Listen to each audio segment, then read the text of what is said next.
Bizim ушул Манас шаарыбызда шаар болгондон кийин биз мыналары мындай мектепти катуураак колдоюн деген оюм бар да менин мектептерде. Так. Ошондуктан бүгүн сиздерге ушу Жалал Абад шаарына моундай мына өзүңүздөр көрүп тургандай бирөөнү чыгарып койдук атайын. Ушундай интерактивный доскалардан 100 үштүк алып келдирдим. Ошонун бардыгын 100 үштү бардык мектептерге бөлөбүз. 28 мектебибиз бар экен. Ошого бирөөнө 2ден тиет, бирөөнө 3дөн тиет, бирөөнө 5ден тийиши мүмкүн. Так, бөлүп алып ошону иштетесиздер. Андан мындан кийин азыр дагы опрос кылдырам. Эмне керек биздин мектептерибизге? Опрос кылдырып туруп, алар дагы алып келдиртип берем. Макулбу? Ошентип колдойбуз. Ошентип колдоо болуп туруп, биздин кайсыл бир убактарда мүмкүн ушулардын пайдасы тийип туруп, балдарыбыз жакшы окуп туруп, 1 жыл, 2 жыл, 5 жыл, 10 жылдан кийин сону балдарыбыз чыгып калат. Туурабы? Вот келечек. Ал эми мына мен бир-эки мисалды айтып кетейин. Бабкин мектебинде проектная мощность школы дейт 1025. Общее количество учеников 2800.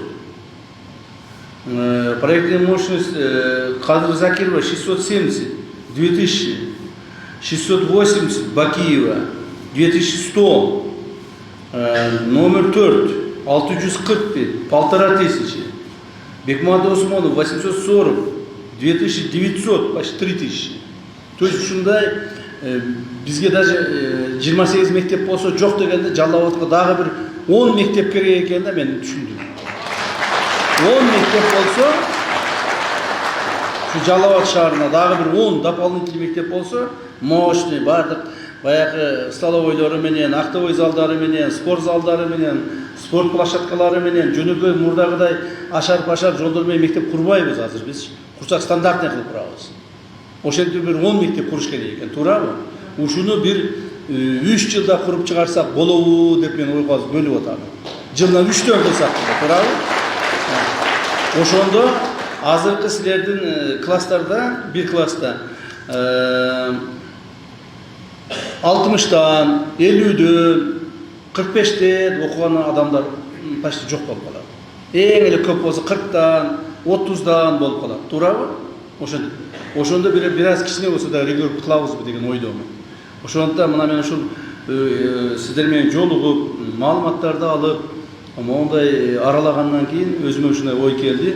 Манас шаарына Кудай буйрса 10 мектеп курабыз деп. Макулбу? 10 мектеп курабыз.